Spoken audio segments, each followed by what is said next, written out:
Hello, everyone. Let's please take our seat so that we can begin our next session. Kindly, if you're standing, chatting with your friend, we'll have enough time after the event outside the main room for informal networking. For now, let's take our seat so that we can start our event. So a very warm welcome to our in-person audience here at Sharm el-Sheikh and our online audience around the world. I am made to understand that yesterday we had 2,000 people following the event throughout the day.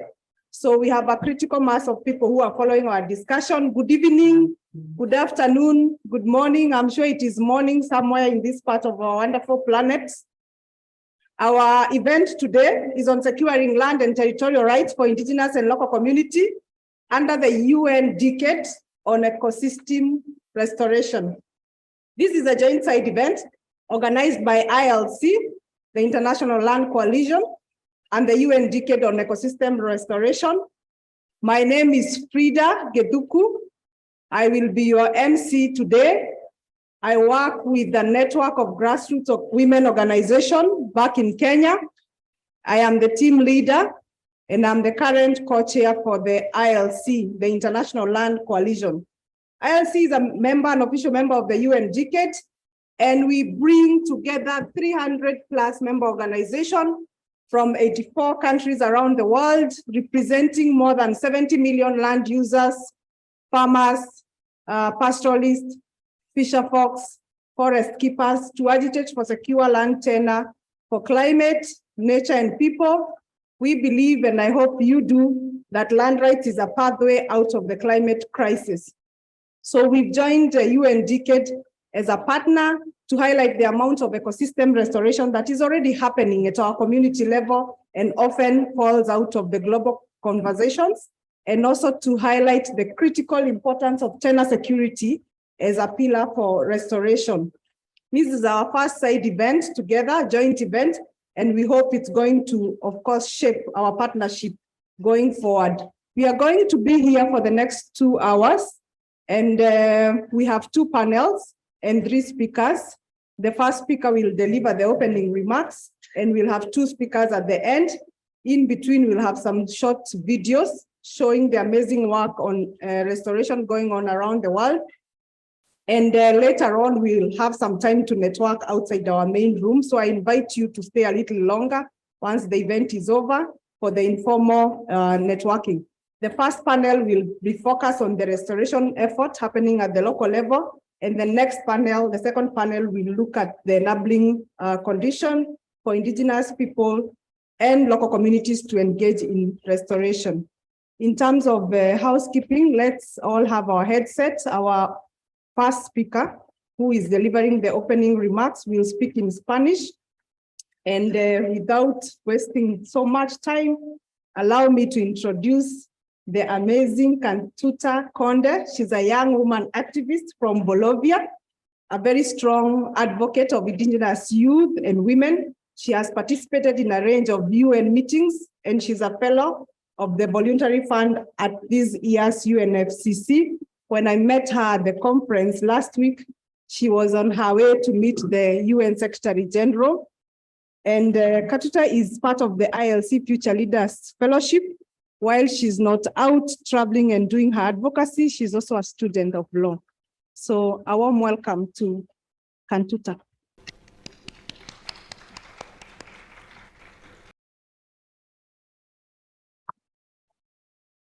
Muchas gracias por la amable invitación y muchas gracias por otorgarme hacer el inicio de este panel tan importante y tan esencial. Maha Charuskipawi Jilatanaka Kuyakanaka, les saludo en Aymara y acá desde lo lejos, desde los Andes de Bolivia, y espero que se encuentren bien en este evento. Cuando hablamos sobre la década de restauración, debemos preguntarnos primeramente qué son los ecosistemas, qué es el territorio para los pueblos indígenas. Desde una perspectiva desde la juventud indígena, podemos hablar sobre la salud, ya que está tan intrínsecamente relacionado con lo que es el territorio. Podemos ver la salud en 3 niveles: la salud física, la salud mental y la salud espiritual. Cuando hablamos sobre la salud física, es nuestro bienestar que tenemos directamente y nuestra salud mental directamente con el territorio. Pero lo que no se toma tanto en cuenta es la salud espiritual. ¿Qué significa esto? Cuando, por ejemplo, invaden un territorio ancestral, nos quitan alguna identidad propia, nos prohíben hablar nuestra lengua. Esos son ejemplos de... Entonces, es por eso que esta parte, cuando hablamos sobre el ecosistema, tenemos que recordar también a la salud espiritual, que no simplemente es la salud individual de cada persona, pero también del territorio y en sí de la comunidad. Si uno de estos tres elementos se quiebra, toda nuestra salud como jóvenes indígenas también se quiebra, nuestra salud como individuos y nuestra salud como comunidad. Es así que los pueblos indígenas y la juventud indígena debe ser parte de la década de restauración. La base para la restauración de los ecosistemas, ¿cómo lo logramos? Con acciones concretas en los territorios, con acciones locales. Esto no se va a lograr haciendo desde fondos globales o desde partes externas. Tiene que ser dentro de los territorios con las acciones que realmente de las personas que guían esta restauración, que históricamente han sido los pueblos y comunidades locales. Es así que nosotros en la década de restauración, la primera cosa primordial es garantizar la gobernanza de la tierra.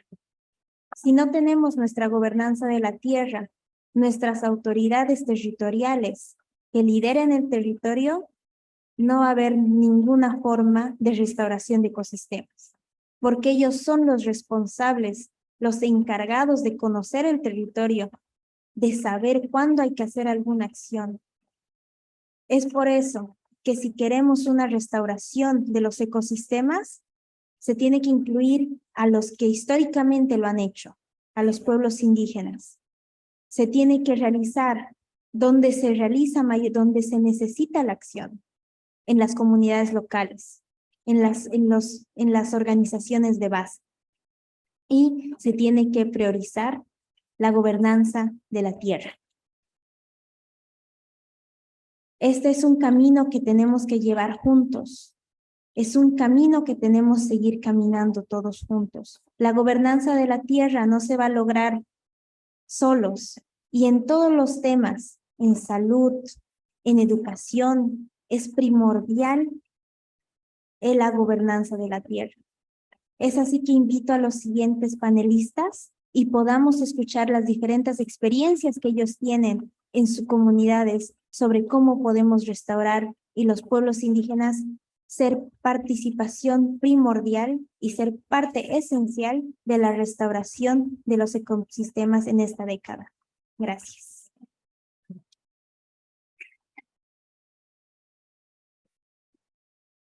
Thank you, Kantuta. Based on the response from the audience, I believe you spoke very well. I was left out with the English-speaking community, but we will catch up. So our next intervention is virtual. We are going to watch a video from Martin von Hildebard, who sits in the board of the UNDRIP on ecosystem restoration, and he's also the director and founder of Guy Amazon Foundation. He has dedicated his life to the defense and promotion of rights for indigenous people and to the conservation of the rainforest in the Colombian Amazon, for which he has won international and national awards. Martin could not join us today, and he sends us a warm message online. And soon after his video, we will also watch a short movie from the ILC pastoralist members from Kakistan, demonstrating some of the incredible restoration efforts that are happening there. So if we can bring up Martin. Ladies and gentlemen, and future generations, it is an honor for me to participate with a few words in this meeting. My name is Martin van Hildebrand.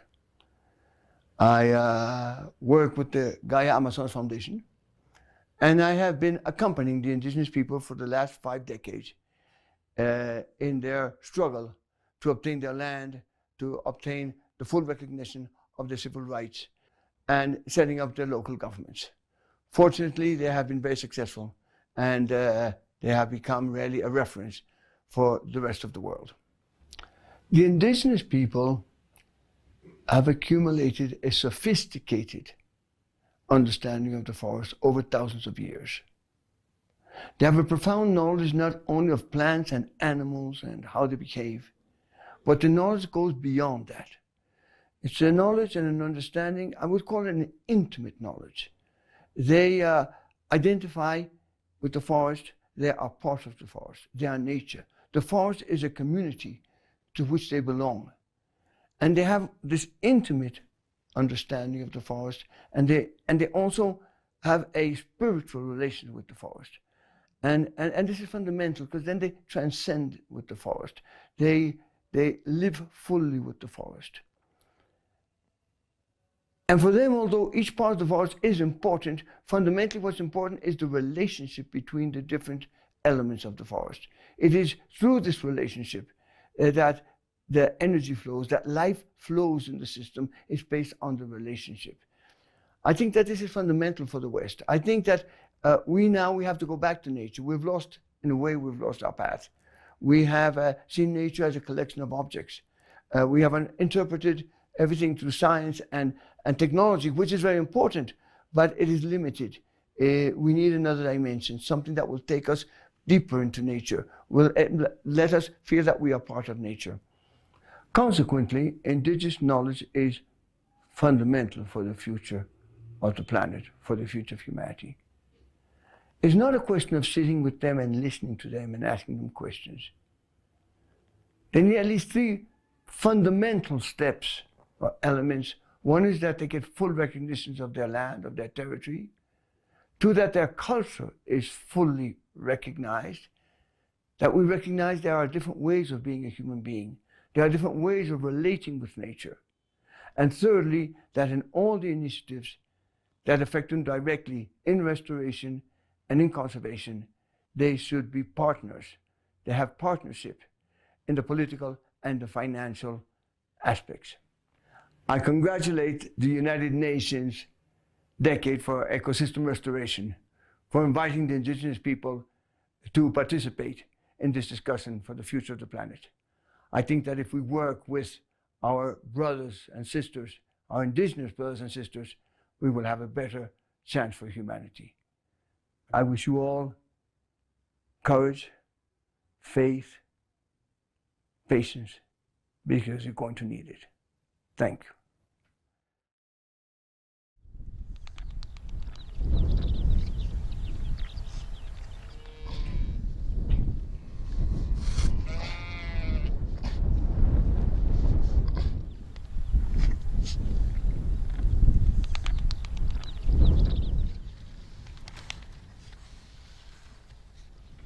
Менин атым Урмат Өмүрбеков. 92-жылдан бери мал менен алектенип келатам. Менин үй бүлөм, 5 балам, аялым бар.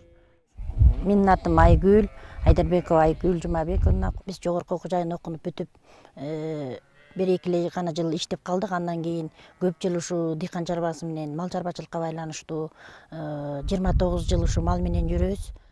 Биз эртең менен азыркы мезгилде 5-терде турабыз, уйларды саалап, малдарды жайыттарга чыгара баштайбыз.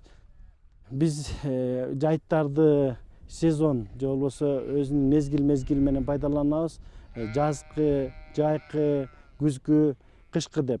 Бул ата-бабадан калган салттуу билимдерди да колдонгонго аракет кылабыз. Акыркы мезгилде ошо жайыт климаттын өзгөрүшү аябай байкалууда. Кургакчылык, жаан жок, карлардын бат ээрип кетиши аябай байкалууда. Аябай эле такырланып кеткен жайыт. Мындан бир 10 жыл, 15 жыл мурдарларачы. Азыр көп деле мал багы такырланып, аба ырайынын бузулгандыгына байланыштуу дагы биринчиден чөп күйүп кетип атат да. Ошонун кесепетинен малдагы тоюмдуулук аз болуп, бир орунга токтобойт. Ошо алыскы жайыттарга кыйналсак да барып, бирок бул жакынкы жайыттардын жакшырышына өбөлгө түзүлдү.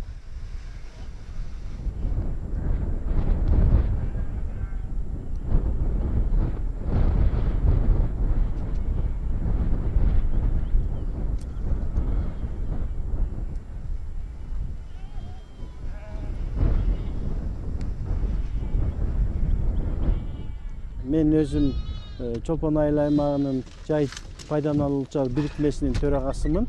Бул бирикме коомдук негизде иш алып барат. Биздин коомдук бирикмеде Чолпон айыл аймагы боюнча 1600 түтүн бар. Жергиликтүү элдин ошо пайдаланууда үнүн угуп, ошол боюнча. Анткени себеби жогору жактагы биздин ушу жердеги маселелерди жергиликтүү эл гана жакшы билет.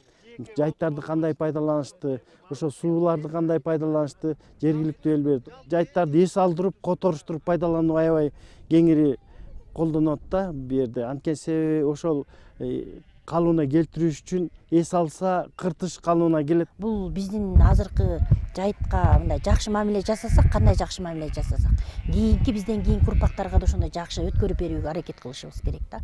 Муну ар бирибиз милдетибиз деп айтсак болот. Ар бирибиз ошо ар бир жаран ушу жайытты сактоого, көздүн карайыңдай сактоого аракет кылсак.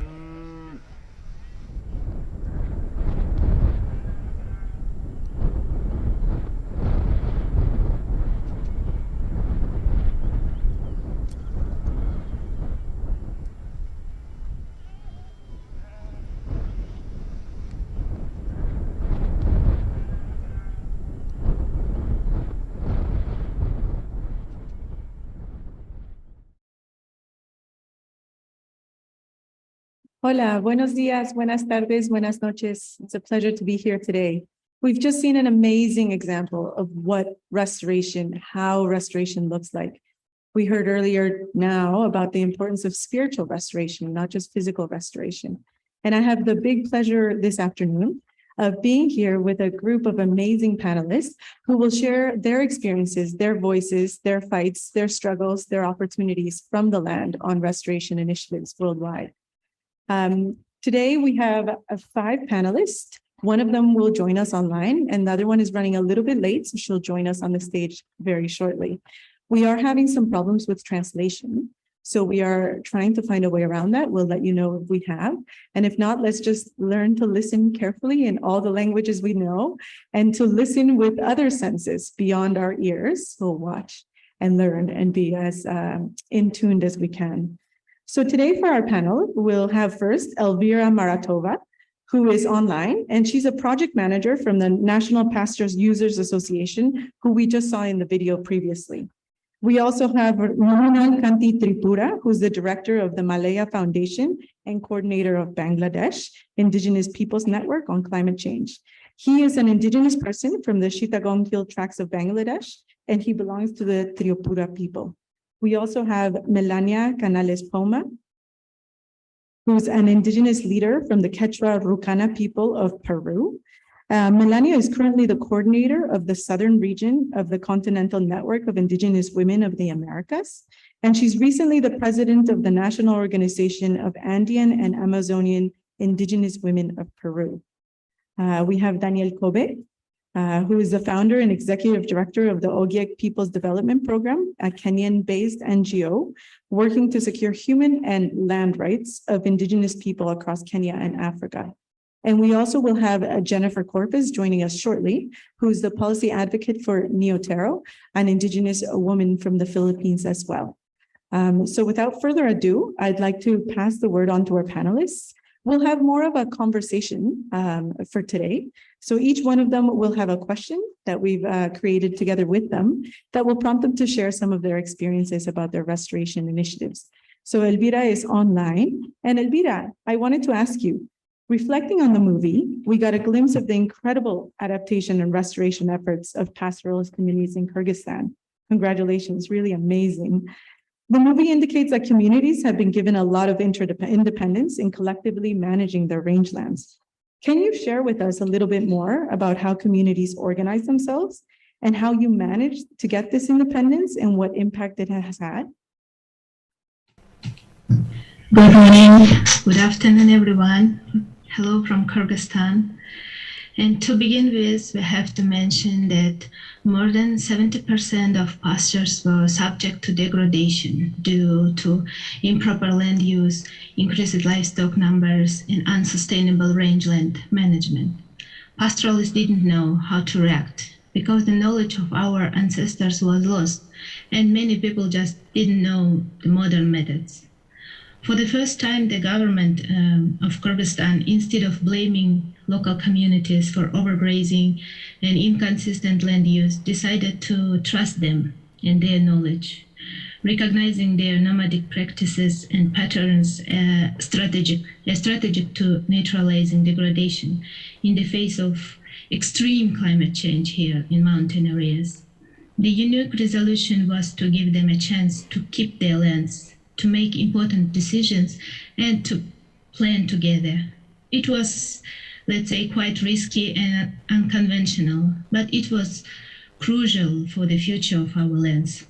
As a result of these pastoral reforms in our country, it has been possible to link the experience of the older generation with the energy of the young in the management of pastures to revive the ancient traditions and restore the pastures.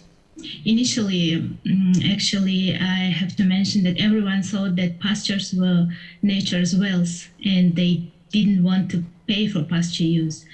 And then when responsibility for the condition and future of grazing lands were transferred to the local people, their communities, and it started to actually show its effectiveness with recognition of land rights, secured tenure system protection, and restoration of pasture ecosystems, more and more people started to recognize the cross-cutting nature of tenure security and being more involved, let's say. Changes towards sustainable land management, including rangeland rotation trainings and capacity building, seasonal fencing of pastures, along with improved access to seeds and infrastructure investment, increased the revenues up to 30%. Even small improvements increases productivity. And also, I have to mention that today we have more than 454 pasture communities all over the country, and they plan the use and management of the pastures by themselves. So they have like short-term and long-term plans and use these lands accordingly to these plans. So we see that our traditions became a law in our country, became the basis for our main law on pastures. And we see that the role of local communities in land management, it's crucial and it's very important. Thank you. Hello. Thank you so much for sharing all of that wisdom, and a couple of things stuck with me, especially you said the cross-cutting nature and importance of land tenure, which I think is really important when we talk about any restoration initiatives. And I'd actually like to turn to Daniel. Daniel, I wanted to ask you, the Ogiek people have been actively involved in restoration efforts, we know that, but in spite of this, they have an ongoing struggle to secure their land rights. Can you speak to us a little bit about community restoration practices and how the ongoing land struggles the Ogiek face have impacted you in the process? Thank you very much. That's a very nice question. And first, thanks for GLF and for bringing us on board. And one thing I will say that restoration for us is part and parcel of our life, because despite the fact that we have had challenges with the government on the ownership of Mao Forest Complex, we have also found that we don't want to allow and see our forests being degraded. That's a kind of degradation which is going on. We took it upon ourselves as a community and say we need to do something about it to rehabilitate our forest. So young men and women came and said, can we form our own community scouts? So we formed community scouts, which are going around and protecting, because we realize some of our government forest guards are compromised at some time. But the moment the community started working, we had a kind of a tripartite arrangement with the government, Kenya Forest Service. So we started now rehabilitating, despite the fact that we are being told this is a protected area, not yours. But when we won the case at the African court, we found it also very necessary that we continue. But as all these were taking place, we formed what we call bicultural protocols, which are helping to avoid exploitation and of the resources which we get from the same forest. So as a community, when we develop the bicultural protocols, we realize that this helps, because there's researchers coming, exploiting some of the resources we have, some of them without our knowledge. And most recently, we also said, well, this time, this issue of COVID came in, and the issue of herbal medicine became very important. And so we started saying, now, when the elders will die, what happens? So intergenerational connectivity is what we are doing now. We develop a herbarium, whereby we realize every shrub, every tree is a medicine. That's what we have actually realized, that every tree, every shrub you see, any plant coming up is a medicine in one way or another. So that kind of herbarium, which we have developed in Mao, is helping people now to realize the importance of protecting the trees. And it has become really a big issue. And now that young people are beginning to learn the medicine, because we say, if all these elders, the time will come when they have to go to another level, we need people who will be able to learn that this particular herb helps. So this has helped us to realize the importance of restoring and especially protecting indigenous trees. And it is happening now. Previously, people used to look at this kind of lifestyle were for the people, the old people. And that's why this morning we were sharing some a panel with my sister. I told people the importance of having indigenous knowledge. And maybe we substituted from being, say, traditional, because sometimes when people hear the word traditional, they tend to think it is something barbaric, and it is very behind. And then I say, maybe we continue using indigenous knowledge as a way to promote the issues on the knowledge which indigenous people have, including our traditional medicine and the rest. Because as we do that, it becomes a going concern, whereby people know that this thing will continue for future or for posterity. So, and finally, maybe I will want to say something. We have developed agroecology system for food systems, and in this way, we are now having a herbarium for things which we know it will protect and have a lot of protection for the forest. Where beekeeping become now real. So because previously people used to take it like these are things which are not working, but now it has become a very great venture. People want honey now because people have been told for health issues, because health is key. And I'm happy now that even in this particular COP, we are now dealing with health and climate change, because health has an effect to us, because health has a lot of connectivity with our environment. And as I was saying, finally, as people were retreating, we now said, maybe we can also start ecotourism system, which are because people wanted to leave the cities and start working in our forest. Maybe I ended there. Thank you. Thank you so much, Daniel. Really interesting. I love the community rangers and the honey projects and everything, and the importance of indigenous knowledge, which I think is really important. And I think we've all realized that indigenous knowledge is essential, but particularly also the indigenous knowledge of women. And so I'd like to turn to Melania and ask you specifically, women are often at the forefront of a lot of these restoration efforts. Can you speak to the role of women, especially the role of women in your community and the experiences you have had with women in the past? You can use this one. Bien, bueno, muchas gracias. Saludo especial a cada uno de ustedes y creo que es muy importante hablar de estos temas y sobre todo en el marco justamente de esta conferencia mundial para el cambio climático. Cuando hablamos de restauración de ecosistemas, el reto para las mujeres indígenas es que nuestros conocimientos, nuestra ciencia, nuestras tecnologías ancestrales sean respetadas como aportes determinantes en la lucha, ¿no? En la lucha contra el cambio climático. Creo que es importante que se tome en cuenta ello.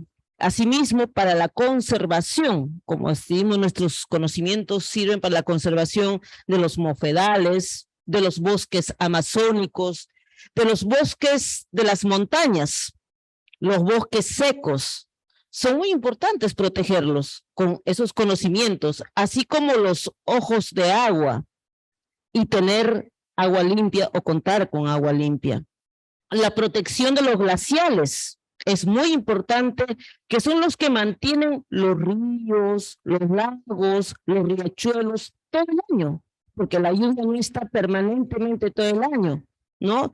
Y si se derriten los glaciales, ya no habrá agua. Esa es una preocupación que tenemos, porque con el cambio climático las lluvias también ya son escasas, así que ya no hay almacenamiento de agua en las lagunas, ¿no? Y para mantener agua, nosotras como mujeres indígenas venimos también trabajando la siembra y cosecha de agua, ¿no? La siembra y cosecha de agua que consiste en almacenar agua de lluvias en pequeñas lagunas que nosotras mismas o las comunidades vienen trabajando, recuperando, revitalizando, revalorando, ¿no? Esos conocimientos, ciencia y tecnología ancestral. No necesariamente estas pequeñas lagunas o estas reservas de agua se hace pues con proyectos, con perfiles, con expedientes, con apoyo de ingenieros civiles, agrónomos, no, sino son conocimientos de las propias comunidades, de cómo almacenar agua, porque eso lo han venido trabajando nuestros ancestros, o sea, no se utiliza, por ejemplo, ni fierro ni cemento, sino con materiales de la zona, justamente se viene trabajando en ello, y asimismo también, juntamente con la reserva de agua, es el tema de la reforestación y forestación, con plantas nativas que ayudan justamente a mantener el agua, ¿no? En esos lugares donde se viene trabajando esto.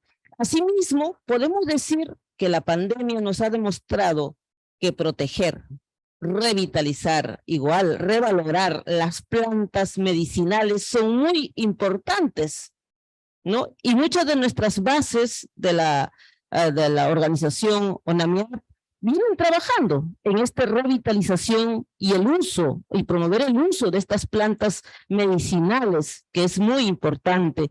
Y por otro lado, también hablamos de la selección de las semillas, ¿no? La selección de las semillas, o sea, para la alimentación, es otras semillas. Por ejemplo, del maíz, separamos para alimentarnos, para vender y para seguir cultivando, que son distintas formas, ¿no? Las semillas y las partes, por ejemplo, de un choclo, ¿no? Entonces, yo creo que es muy importante seguir estas prácticas y seguir fortaleciendo estos conocimientos. Y con estas experiencias también nosotras venimos proponiendo políticas públicas, ¿no? Como salud intercultural. Cuando hablamos de salud intercultural, decimos que no solamente esté en la medicina occidental, sino también que se implemente la medicina nuestra, ancestral, ¿no? Entonces, y que pueda tener su receta y que reconozcan pues a nuestros sabios, sabias o médicas ancestrales, tradicionales decimos todavía, pero médicas ancestrales que tienen esos conocimientos, y creo que eso es una propuesta que venimos trabajando, ¿no? Entonces, pero es en una sociedad muy colonial a veces es bien difícil, ¿no? Y asimismo proteger las semillas. Proteger las semillas decimos porque últimamente se habla pues de cambios genéticamente de las semillas, ¿no? Entonces yo creo que eso no va a ser posible, eso es para un fin comercial, pero nuestras semillas pues, son miles de años que han alimentado a la gente y hasta ahora contamos con esas semillas, igual que las plantas medicinales. Es por eso que decimos que los gobiernos, el gobierno nacional, el gobierno regional, el gobierno local, en los distintos niveles de gobierno de estos países, pues implementen estos trabajos que que venimos haciendo también las mujeres, ¿no? Y venimos también promoviendo leyes como el derecho de la madre naturaleza, que justamente son cambios de paradigmas que para mucha gente no es cosa de, no sé, pues, de locos, de locas, que cómo va a tener vida, pues, la madre naturaleza, cómo va a tener vida, no nos ven con vida a los mosquitos, no nos ven con vida a las plantas, a los animalitos, a los ríos, a los cerros, no lo ven con vida, pero para nosotros las indígenas sí tiene vida, ¿no? Entonces, y esa vida justamente nos mantiene con vida a todas nosotras. Asimismo, también para ello venimos fortaleciendo nuestras capacidades como mujeres indígenas, analizando y reflexionando alrededor de todo ello y promover también la transmisión de la cultura,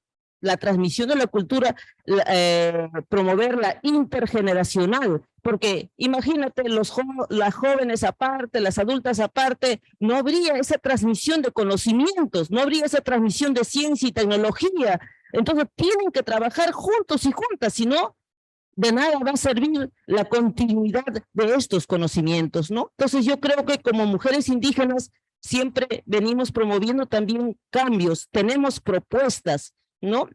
En el territorio, que no solo es discurso. Y todo este trabajo, por supuesto, con muy pocos fondos o financiamientos para las organizaciones indígenas, de mujeres indígenas, que no tenemos fondos para seguir fortaleciendo estas capacidades, ¿no? Entonces, las mujeres organizadas necesitamos y estamos en la búsqueda de una justicia integral del territorio. Eso es lo que venimos exigiendo. Muchas gracias. Muchísimas gracias, hermana Melania. Very interesting. So we've heard now from local experiences here the importance of linking restoration to health, restoration to justice, restoration to generational knowledge exchange, all of these really important issues. And I think our sister here reminded us of the importance of asking for a paradigm shift, a real transformative paradigm shift. And so with that, I think I'd love to turn to Minal and ask you, from what I understand, the Chittagong Hill Tracts have communal forest structures that ensure that forests are preserved while also providing essential services to the communities who live around them. Can you speak to us a little bit about this practice and whether this is a type of paradigm shift that we can seek for?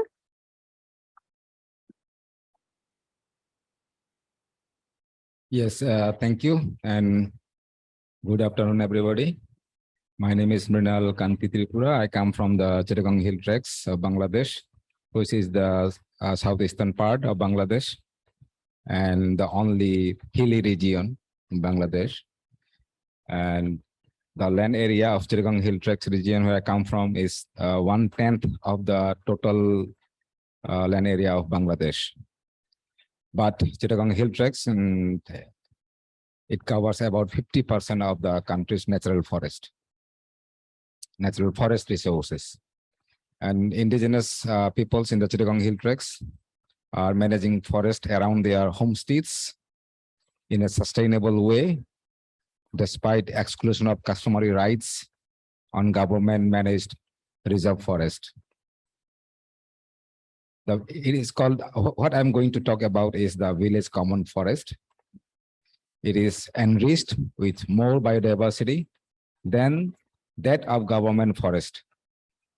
Moreover, indigenous management of resources in village common forest are sustaining a balance between exploitation and conservation.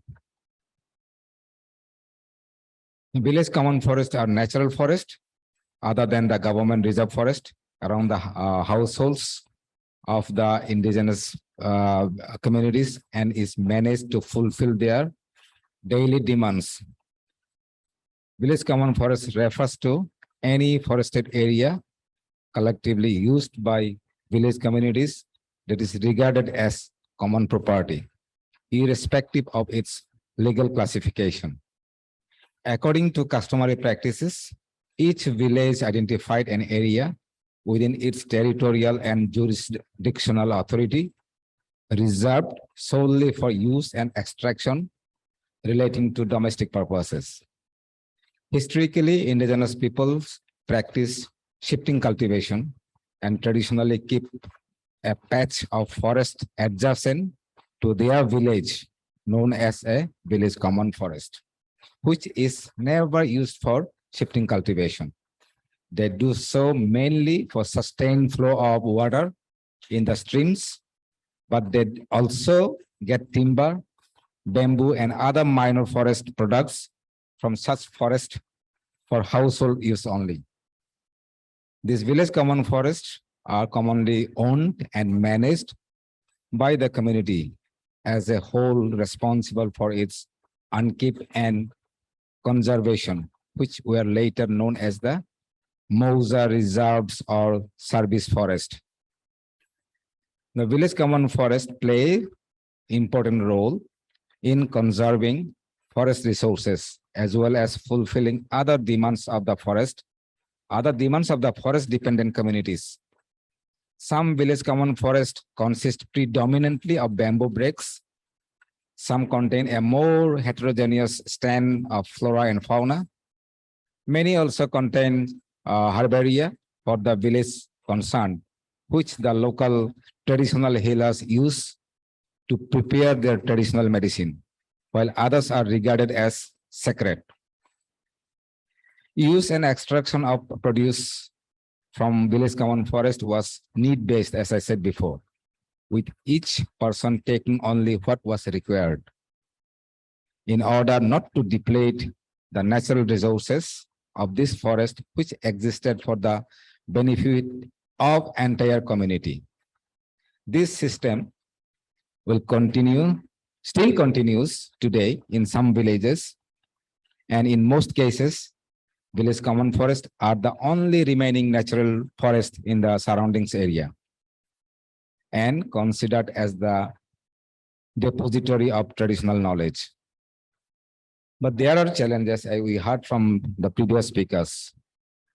These village common forests are now under severe threat due to a variety of factors, including population rise and the consequent growth of village settlements, the spread of sedentary agriculture, horticulture, and tree plantations, and in-migration and out-migration. And definitely the non-recognition of the land ownership system of indigenous peoples by the states. So maybe I would like to recommend we need to work in main two areas. We need to change our cultural attitude, our mindset, our perspectives, so that we recognize, we respect, we honor the system of indigenous peoples. And second thing is we also need to change, we need to bring changes in the structural level, like policy, acts, laws, because many international or national level policies, laws, and acts are either discriminatory or inadequate, or there is nothing about their rights, their traditional system. So I think that's we need to work together if we really want to restore the nature, the land management system. Thank you. Thank you so much for those excellent contributions. and also for raising some of the key challenges, not just from beyond Indigenous communities, but from within, which I think are very important. The questions of in-migration and out-migration and population rises are also real issues for a lot of the restoration efforts of Indigenous communities worldwide. But I love that you ended with some recommendations, because I love positive solutions and proactive way forward, which kind of puts me to you, Jing, brings me to you. I'd love to ask you, you've heard some of these restoration efforts during the panel, but I know in your work at Neotero, you're also supporting community-based conservation and restoration efforts. Can you speak to us about your work and which enabling conditions based on your experience are most critical to support communities in this process? Thanks so much, Amiali. And my work has been made much easier because of the examples from the community level that have been shared by the other panelists. I always start, well, I want to start actually by saying that at the meta level, Indigenous peoples legally or customarily own or occupy about one third of the world's lands. And these are not just any lands, they are lands that are regarded as islands of biodiversity, because these are the places that have preserved biodiversity the best. They have the best forest cover, and they sequester the most carbon, a significant amount of carbon. And the speakers have demonstrated why we have these empirical data. They have unpacked exactly why Indigenous peoples are effective stewards of nature and of the earth. It is the reciprocity of the relationship between the people and their surroundings, the spirituality of the relationship, as well as customary governance of Indigenous peoples that enables Indigenous peoples to be effective guardians. And despite tremendous pressure, Indigenous peoples have resisted destructive activities or development aggression. They have not always been successful because of the immense pressure, and mining has taken place in many parts of many Indigenous territories, logging, dams, industrial agriculture, oil palm, a lot of destructive activities. And yet, whenever we ask our partners exactly what their plans are, what their life plans or sustainable development plans are, it's always about looking at these degraded areas and wanting to restore them. So we work with partners on the ground, but we also bring these partners to global policy fora. And when we ask them to look at the post-2020 framework that's being negotiated in the convention, the other Rio Convention, the CBD, they identified, almost all of them, target 2 on restoration as an important target, because they say that they feel they could play a role in restoration of all of these degraded areas within their territories. And at the same time, they recognize that they are better able to secure and restore their territories when their tenure over their lands is recognized. Therefore, proceeding from the recommendations that Mrinal has already articulated, I think it's very important to translate these worldviews of Indigenous peoples into global policy, which meaning the role of Indigenous peoples in restoration must be recognized. And then, as Mrinal said, there have to be national policies that enable Indigenous peoples to carry out their own governance, including restoration of their territories. Of course, all of these restoration needs to take place within a background of support from the national government, including direct access to finance, as well as capacity, because sometimes the degradation is so bad, there are chemicals involved, especially in mining, that there needs to be probably modern technology applied in order to enable the restoration. So these are the demands from Indigenous peoples that we work with. And yes, so yeah, it's important to empower Indigenous peoples both in policy as well as with the resources. So it's important, we know very well that restoration activities are quite expensive, although Indigenous peoples, as Mrinal said, and the other speakers have said, are willing to do this as part of their commitment to the future generations, it's inevitable that they're going to need resources. So it's important for us to find a way to deliver the resources as directly as possible to Indigenous peoples. And I will probably stop there. And thanks again for this opportunity to sort of reflect on what the other panelists have said. Thank you very much, Jennifer. That's an excellent summary of some of what we've heard today. And I think you're absolutely right. I think the following panel will also touch on the importance of tenure and governance and supporting communities in the best way we can with the key enabling conditions so that they are able to continue to do the amazing work that we're seeing them do all over the world. We do have 5 minutes for questions, I believe. Yep. More. So I think we can open up the floor, right, for questions, so that we can get into a little bit more of a discussion on some of these key issues. I don't know if we have any questions from those in the audience today. Please just feel free to raise your hand and pass your question forward. No, if not, to just give a reading online if we have any questions from those following online. Oh, we do have a question, yes?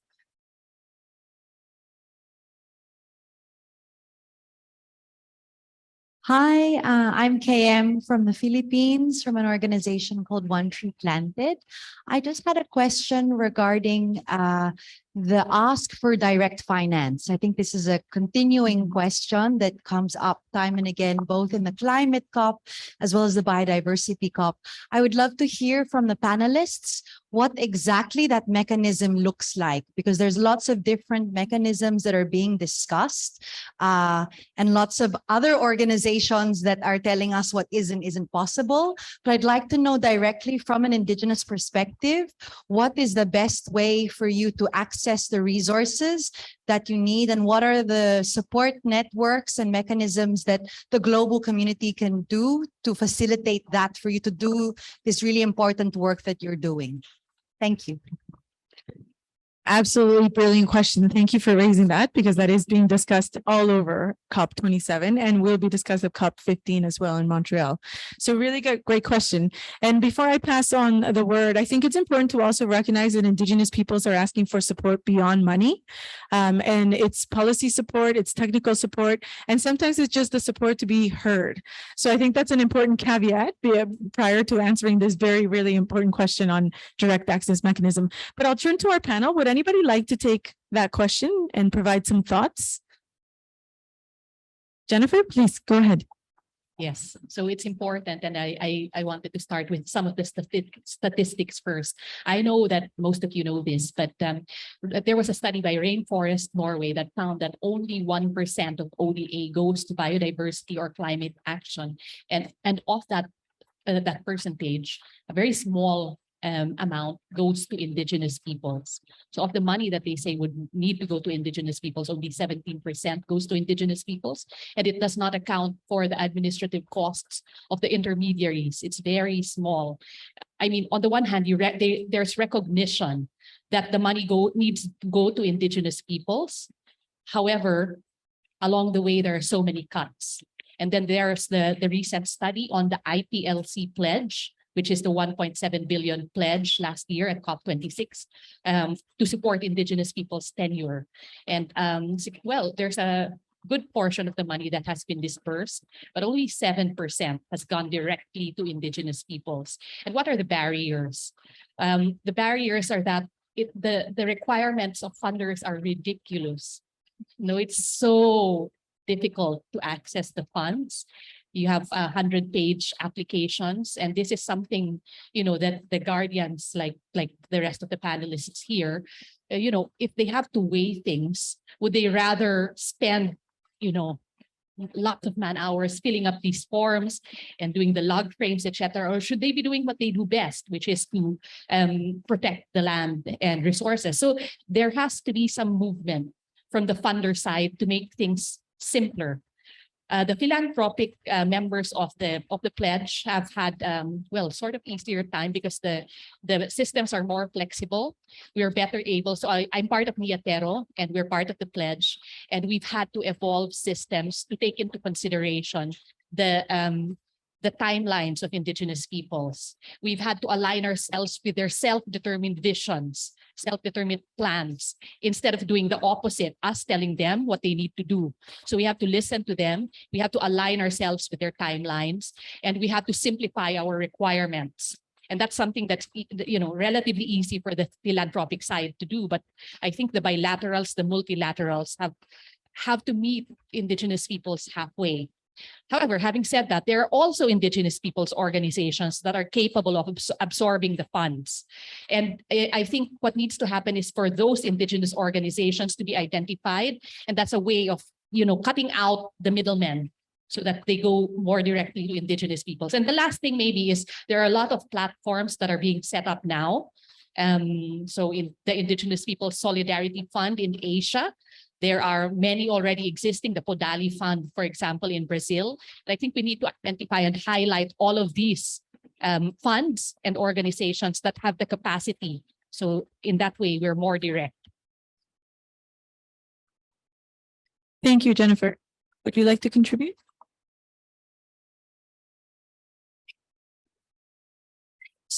Sí, yo creo que una de las cosas que venimos exigiendo como mujeres indígenas es la reducción de las emisiones de gases de invernadero. Eso es muy importante.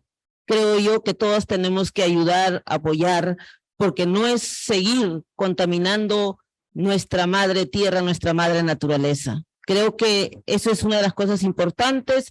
Y lo otro es que tiene que ver también con la situación jurídica de los territorios colectivos, que no solamente nos reconozcan la tierra o que no nos sigan despojando de nuestros territorios. Queremos ese reconocimiento jurídico del territorio en su integridad. Asimismo, cuando hablemos de financiamiento, ¿por qué solo la Amazonía? ¿Por qué solo los árboles? ¿No? Porque los mayores sumidores de carbono es el océano. Y no se piensa en los bosques secos, en los bosques de las montañas, no se piensa en el agua. Hay que pensar en su integridad, porque unos a otros se necesitan. Y creo que es muy importante tener en cuenta, bueno, se dice el 7% del financiamiento para pueblos indígenas y para organizaciones indígenas, de esos 7%, ¿cuántos habremos recibido? Casi nada, menos seguramente, menos del 1% si es que ha habido, ¿no? Entonces yo creo que tiene que haber justicia, tiene que haber equidad y tiene que haber, bueno, reconocimiento también en ese sentido. Thank you very much, Daniel. Go ahead, please. I just want to echo what Jennifer said. That when there are resources for indigenous peoples, people are overemphasizing the word capacity, which I don't think it is making sense to me, having been in the movement for over 20 years now.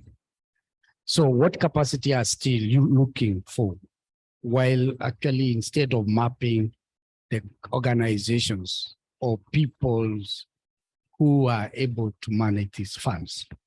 So a lot of resources are being used in the name of their building capacity for indigenous peoples. Why I've been seeing sometimes some projects we do with government, then they use a lot of money doing small workshops in the name of building capacity instead of giving us the funds to implement the projects. So you find the project was supposed to have this amount of money, but have wasted a lot of money in the name of creating capacity. So I think, as you say, there are already existing organizations which can be mapped, and we stop these bureaucracies and brokers. Let me use the word brokers, who are behaving like they want to act on behalf of indigenous peoples and allow the indigenous peoples to be able to implement the resources which are coming from climate change, from whichever source, so that it can be able to make impact on the grassroots. Yeah, just to add my own thoughts on the funding to indigenous peoples, communities, and those very difficult rules and procedures. You know? So those rules and procedures are not made by us. they are made by them who impose all those principles or rules, and also ask for capacity building, as you said. What I understand is like for indigenous communities, we do not need the big amount of money, billion or billion, no? So when they say, oh, the amount has to be not less than $10 million or $10 billion, but indigenous communities, they don't need that much money. So I think there should be a small amount for indigenous communities, because indigenous peoples, they don't need very good road, high-rise building. So yeah, the way our lifestyle, the life we lead is very simple. And that's why I think, and that helps restore the nature, the land. So that's why I think we need to let them understand, so that it should not be that difficult. This fund channeling system or procedure. Okay. No, thank you. Absolutely. I think these are all really important issues that are being discussed all over, not just in the context of climate change. And I think if you haven't already, I suggest all of you, I recommend you read Standing Our Ground. It's about indigenous philanthropy, those who haven't read it. And one of the points that she makes is that philanthropy is based on an understanding of the world that's very different from indigenous understandings of the world, which is a little bit of what our panelists were saying. The procedures are made by them, the priorities are outlined by those who have the money, and actually it's indigenous people who have the knowledge and the way of knowing. And so they should be the leaders in philanthropy as well. But I do know we have a speaker who's online. So Elvira, do you have anything to add to this discussion? Yeah. If you're online and would like to contribute. Yeah, I would like to contribute and share. She's coming. Yes. Can Go you ahead. hear me? Yes, we can hear you. Opportunity, and I would like to add to the panelists' opinion that it's very important, in my opinion, that the local communities, they cannot solve all the challenges they're facing today.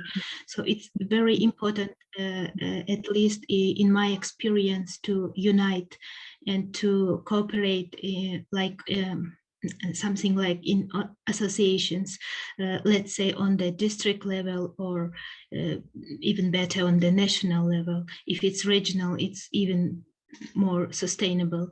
And this cooperations gives more opportunities, like capacity building opportunities for the local communities.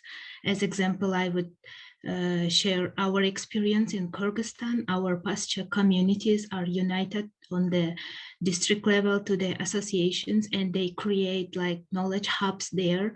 And we invite experts in fundraising, for example, or project proposal writing to teach the local community. So after that, they in these knowledge hubs, they share their experience. So if we have new young people that are coming as a leaders of these communities, so they can share this experience, and they know how to address these funds and how to respond to the, as our first panelist mentioned, to this challenging process of the project proposals. So and also I want to mention that on the international level, of course, we have such a good example as this International Land Coalition, where we learn a lot, and we can help to other members and help each other to appropriately, in a proper way, submit our proposals and make our voices heard on the international levels to the fund. Thank you. Thank you very much, Elvira, for those comments. And I think absolutely sharing experiences, knowledge sharing, peer-to-peer learning, co-learning, all of those are key things that we can rely on. I'm being told that Kantuta has a question. So we will take her final question, and then we will close the panel for today. Hi, I just have a question regarding, because when we think about restoration, I feel that we always forget to talk about so closed areas for the protection of that biodiversity, and particularly in the post-biodiversity framework, I feel that to increase actually protected areas, is it a danger for Indigenous peoples, or how can we make this accessible and actually sustainable practice with the respect of Indigenous peoples' rights? Thank you. Great, thank you. Our panel, would anybody like to comment, respond? I'll go first again. Yes, thank you very much for the question. In fact, I was in my notes, it was in my notes earlier, but I was going over time because when we talk about the post-2020, there are the first 3 targets that talk about spatial planning, restoration, and protection or conservation. That's targets 1, 2, and 3. And how important it is for all of those targets to take Indigenous people's rights into account. And what you were talking about is the approach, the approach until now, actually, which is fortress conservation, or the idea that the best preserved places are those without people. But what we are finding out now, and the scientists are, there's growing scientific consensus, is that these places that we think are untouched have actually been managed for centuries by Indigenous peoples. In the Amazon, people are there, people are inside. And as they have seen, most of these areas where biodiversity is declining at a very low rate are actually areas that are occupied by Indigenous peoples, whether or not they are part of the protected areas system. So what does this tell us? The science has to dictate what we put into our global policy. What it tells us is that it's important for Indigenous peoples to be partners in conservation, in protection, in Target 3. So there are 3 approaches. Number 1 is to recognize Indigenous-led, Indigenous protected areas, Indigenous conserved areas, as well as maybe just outright recognizing Indigenous governance of territory, because whether or not our territories get included into the protected area system, we are invested in protecting it. So why don't we have this additional category to recognize the centuries, even millennia old? In the case of Australia, the Aboriginals, it's 60,000 years. So why don't we recognize what Indigenous peoples have been doing and not force them out of their lands? Thank you. Thank you, Jennifer, for that. Absolutely. And I think we're standing at the cusp of making a big statement when the Global Biodiversity Framework is adopted in December, to ensure that there is that recognition for the very invaluable contributions that Indigenous peoples and local communities make, not just to protected areas, but to restore and conserve and continue to live with the land in a very, very different and unique way. And I think it's absolutely right that there is an increasing amount of science that documents that people have always been part of the landscape in very profound ways. In southern Mexico, the Maya Forest Garden for more than 30,000 years has had people managing this free, natural, wild forest. It's actually been a managed territory. So definitely, thank you. So I think with that, we will close today. First, I'd like to thank all of our panelists and Elvira Online for being with us from all the way over there.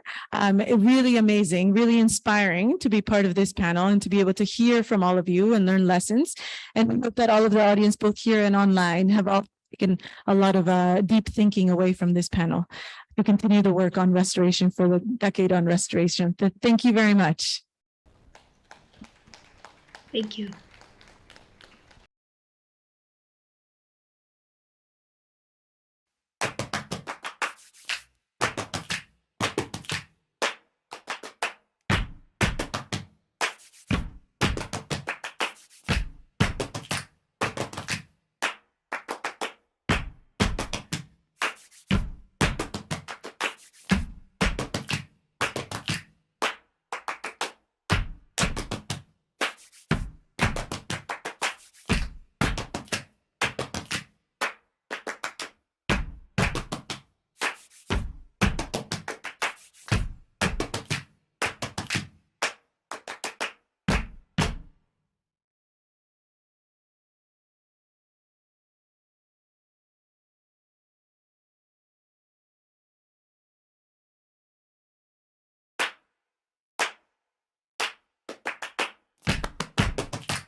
Thank you, everybody. Thanks to the panelists. We're going to start the second half of this session, I guess now.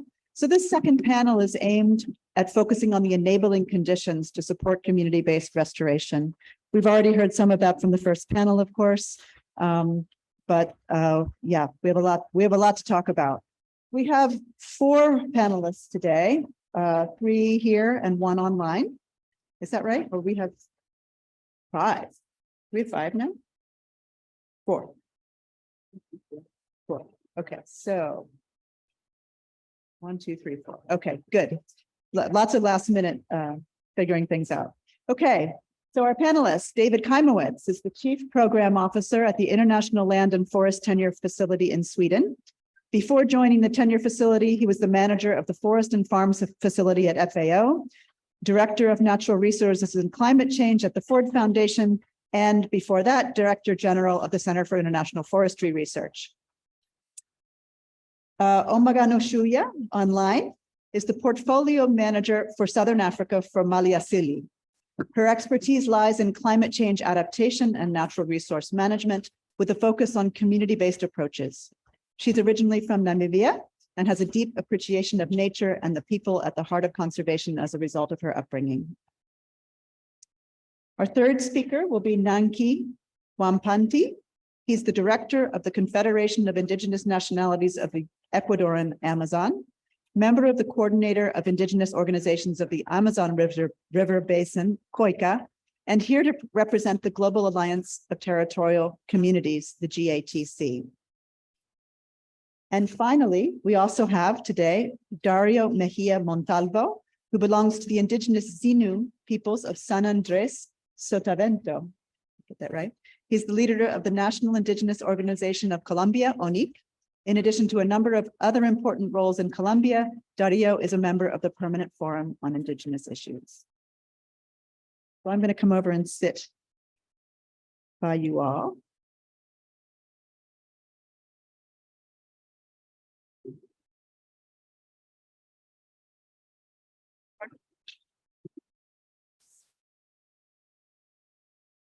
Okay, I think we're going to start with David to give us a little bit of a history lesson.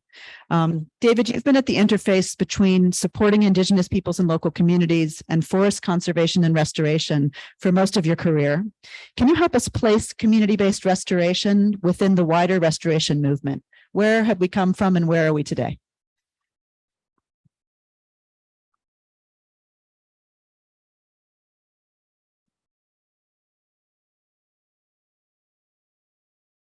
Hello, everybody, and it's a pleasure to be here. And I'm grateful both to the Global Landscape Forum for pulling all this together as an initiative, but particularly to the International Land Coalition for highlighting the fundamental importance of land, forest, territorial rights to the restoration agenda. I'll be talking mostly about forest and tree restoration, but I think the previous colleagues made very clear that restoration processes also involve pastures, also involve mangroves, also involve a wide set of different types of places and contexts. The key thing about putting into context what we're talking about today is to remember that there is a lot of discussion right now in the United Nations and places like this COP about restoration, but most of that discussion is not talking about what we've been talking about in the last hour and what we're talking about today. Most of the discussion about forest restoration is focused on big programs by governments, big projects by international NGOs, profit-making opportunities for companies, and it's mostly focused on large-scale restoration, reforestation of basically monoculture, fast-growing trees. That's the big movement right now in forest restoration.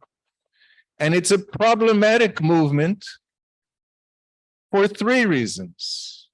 It's problematic because, as a land gap report that came out and was launched in just the last couple of days shows, that they're proposing to reforest such large areas around the world that don't exist unoccupied, that they are a major threat in terms of land grabbing for farmers, communities, indigenous peoples. It's a problem because a lot of these large reforestation schemes create environmental problems of their own, dry up water, create conditions for fires, create conditions for pests and diseases. And it's a problem because so many of these large-scale reforestation efforts fail, and even when they don't fail, they're extremely expensive. You hear a lot less about the restoration that is going on quietly around the world. The restoration that's not on the front pages of the headlines of the newspapers. The restoration that's not associated with tens of millions of dollar projects,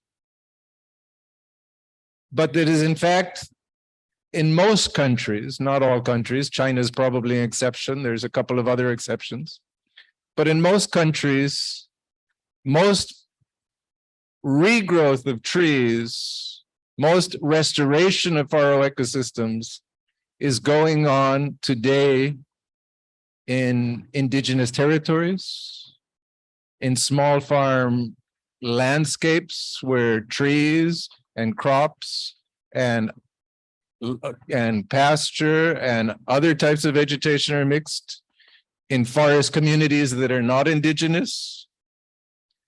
And this restoration, a lot of it doesn't involve planting at all.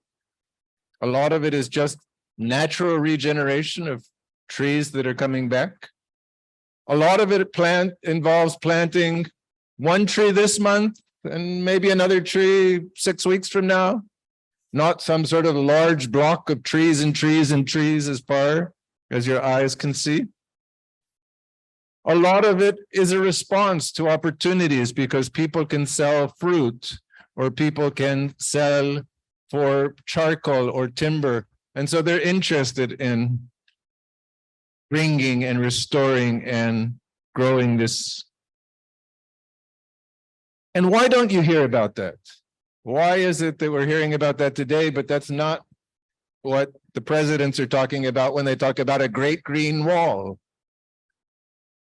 You don't hear about that in part because these large actors would like to support large programs because large programs support large bureaucracies. You might think that it would be better to find a solution that was cheap and that would maintain the biodiversity and that would provide social benefits at the same time. But it wouldn't be better for a government agency that wants to maintain a workforce of 10,000 government officials and to justify their existence. It wouldn't be better for the budget of a large international NGO who wants to have a $60 million project. For them, local and small and dispersed, that's not better. And they're the people who control the media, who control much of the narrative.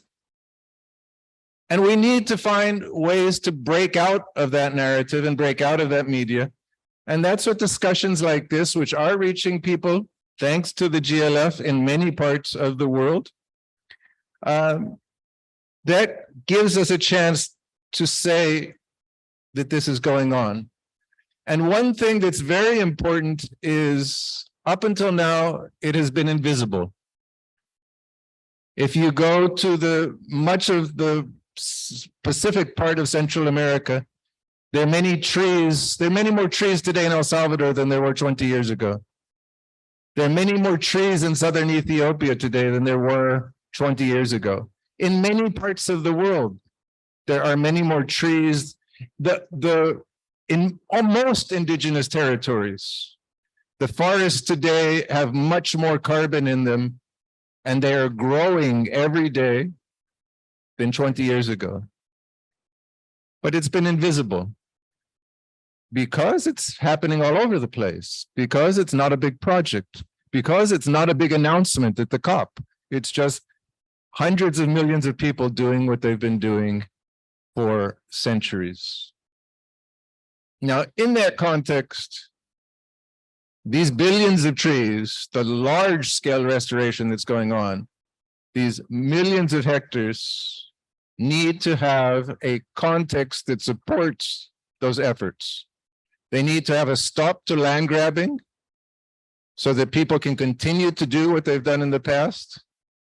They need to have rights to the land and also the rights to the trees, and to be able to benefit from those trees, to be able to sell them, to be able to use them, to be able to share them. And the women in those communities need to make sure that they have the rights to form part of this process in the collective governance and in the actual various forestry activities. So that's the context, I think, that these different examples we've been hearing about relate to. It's not about just saying, I'm a big project and I'm going to work with communities. It's about talking to the legitimate representatives of those communities, whether that be COFENAI in Ecuador or ONIC in Colombia or Aman in Indonesia. It's about having a political discussion to negotiate policies, to negotiate funding, to negotiate financing, as we were talking about, that will actually restore the ecosystems of this planet and will not just be greenwashing. Thank you.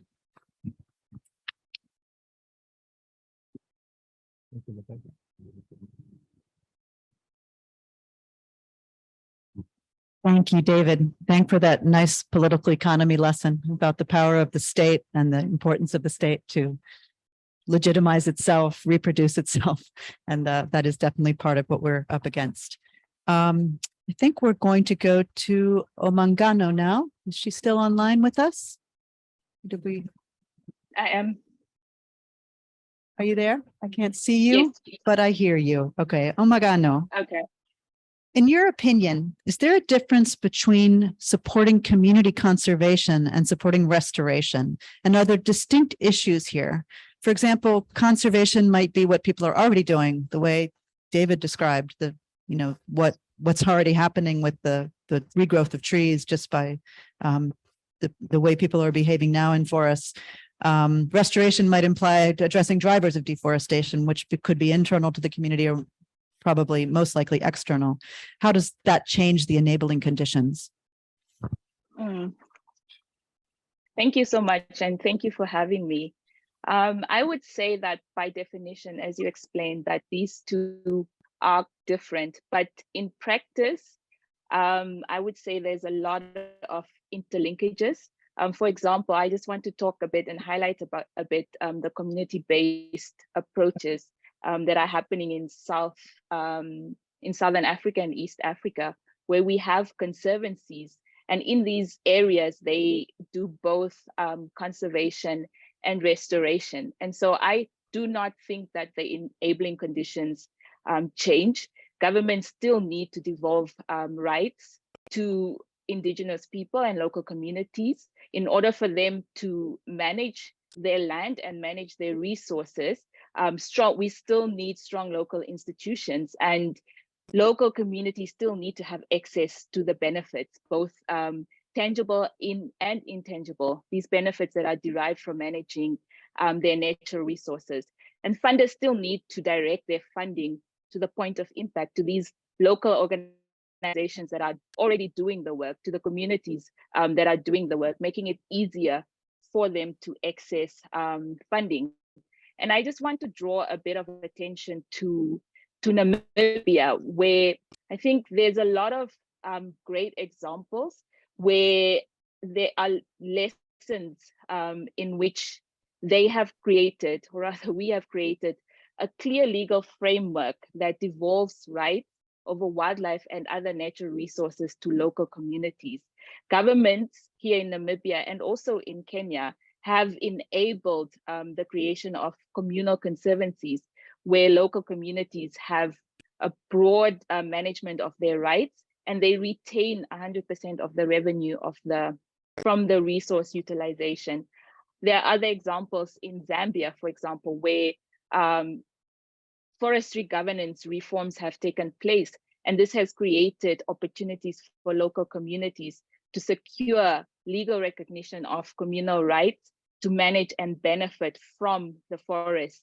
And now they have up to 1 million hectares of forest that's set aside for communities to manage these areas, and they benefit directly from managing these areas through selling products. And of course, in these areas as well, they restore their ecosystems.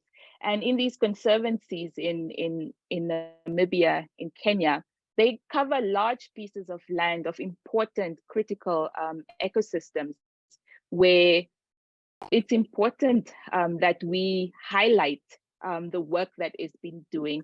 And this is from a recognition by governments to devolve rights. And it's also from having really, really good leadership and collaboration between governments and the civil societies.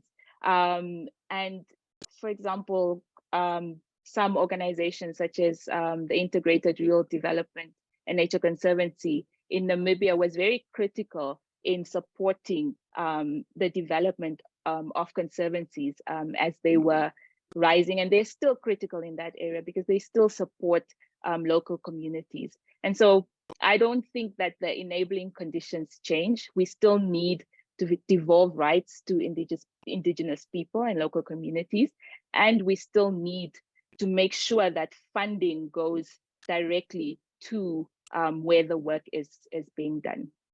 Thank you. Thank you. Just a quick follow-up question. Obviously, government support in this was really key to be able to win those rights. So can you talk a little bit about what it took to get that political will from the government? Because that makes a huge difference, obviously. Yeah, and that's a very important question. Thank you. And I will speak directly to Namibia as an example, because the conservancy movement started already in the 80s. And as the country was becoming independent, there was a recognition that local communities have been taking care of the land. They have been managing the land up until it was taken away from them during the colonial times. And so as we were gaining independence, there was already that recognition by the new government that in order to restore these areas, but also to make sure that local people benefit from the resources that they are managing, because they live with the wildlife. So there was the recognition was there, and working together within the civil society, there was a push from that side as well. And government already had the buy-in, I would say, that made it easier in Namibia, for example, to get that buy-in. And of course, it required significant funding at the time. And we're still seeing that collaboration between civil society and government. And that is it's really key that there is that buy-in. And in some cases, it is more difficult. And I think that's why it's important to have platforms such as these, where indigenous peoples and local communities where we can hear their voices, where we can listen to what they need and really highlight and put pressure on governments where that buy-in is not there. It really requires collective action from the ground up, I would say.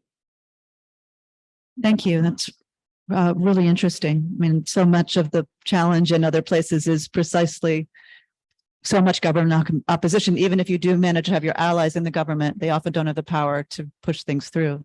I think we'll go next to Nanki. Nanki, GATC has been very active around the defense of land and indigenous and community land rights, and is very engaged in the 1.7 billion pledge to directly support indigenous peoples and local communities. Can you tell us about this a bit and the new indigenous financing mechanism that was just launched?